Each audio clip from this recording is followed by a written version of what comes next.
Assalamualaikum warahmatullahi wabarakatuh. Selamat pagi teman-teman semua. Bertemu lagi dengan saya Elga Nur Fauziah. Di sini kita berada di mata kuliah evaluasi proses dan hasil pembelajaran. Nah, izinkanlah saya di sini untuk sedikit menjelaskan tentang menyusun kisi-kisi tes uraian berbasis HOTS. Yang pertama yaitu kita membahas tentang pengertian dari HOTS atau kepanjangan dari Higher Order Thinking Skill. HOTS adalah keterampilan berpikir tingkat tinggi yang diartikan dalam berbagai sudut pandang yang berbeda menurut para ahli.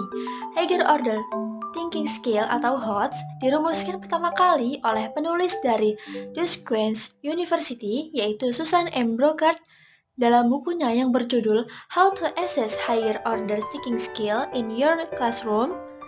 Menurut Sofyan, tahun 2019 di mana dia mendefinisikan bahwa model ini sebagai metode untuk berpikir kritis, transfer pengetahuan, dan pemecahan masalah.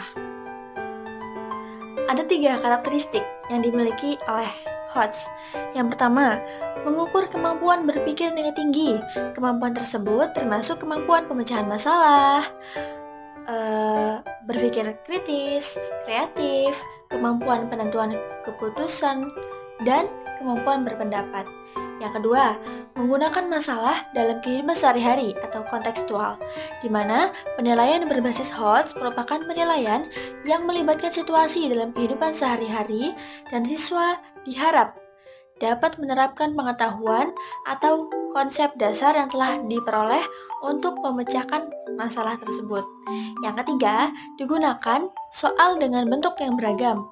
Bentuk-bentuk soal yang beragam dalam sebuah perangkat tes atau soal-soal HOTS sebagaimana yang digunakan dalam program of International Student Assessment atau PISA bertujuan agar dapat memberikan informasi yang lebih rinci dan menyeluruh tentang soal. Selanjutnya yaitu langkah-langkah penyusunan soal HOTS. Ada 5 langkah untuk menyusun soal HOTS. Yang pertama yaitu menyusun kompetisi dasar. Yang kedua, menyusun kisi-kisi soalnya. Yang ketiga, memilih stimulus yang baik dan kontekstual atau sesuai dengan kehidupan nyata. Yang keempat, menulis butir pertanyaan berdasarkan kisi-kisi soal yang sudah dibuat sebelumnya. Yang kelima, membuat pedoman penskoran dan kunci jawaban yang tepat, jikalau itu merupakan soal uraian yang terstruktur. Selanjutnya, di sini kita membahas tentang kisi-kisi tes soal berbasis HOTS. Contohnya ya ini. Yang pertama yaitu kita menuliskan judul instrumen, yaitu tes uraian. Tujuan instrumennya yaitu mengukur kemampuan siswa dalam menerapkan keterampilan berpikir tingkat tinggi dalam memahami dan menganalisis konsep-konsep IPA.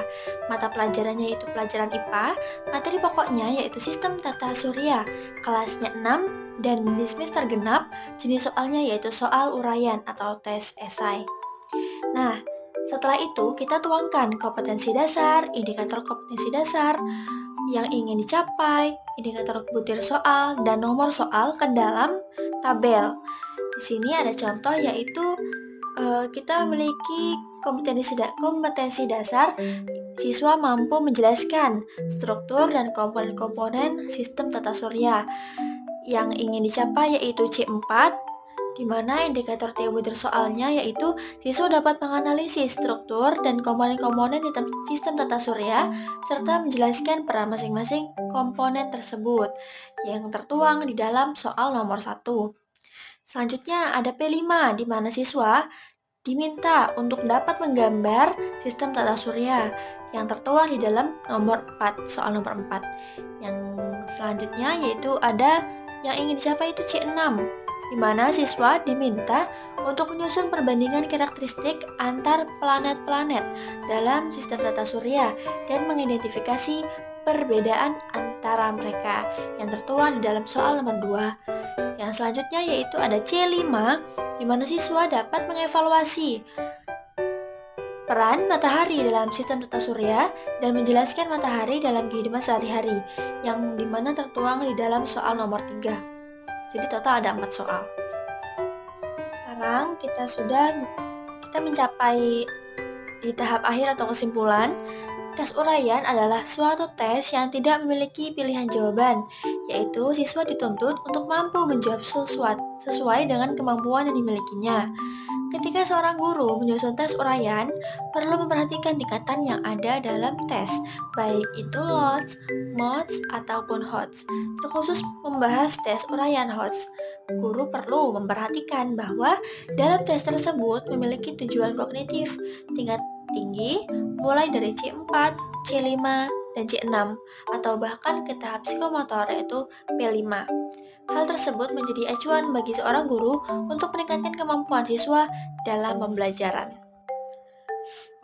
Cukup sekian penjelasan dari saya, semoga dapat dipahami dan dapat bermanfaat bagi kita semua. Akhir kalam, saya akhiri. Wassalamualaikum warahmatullahi wabarakatuh.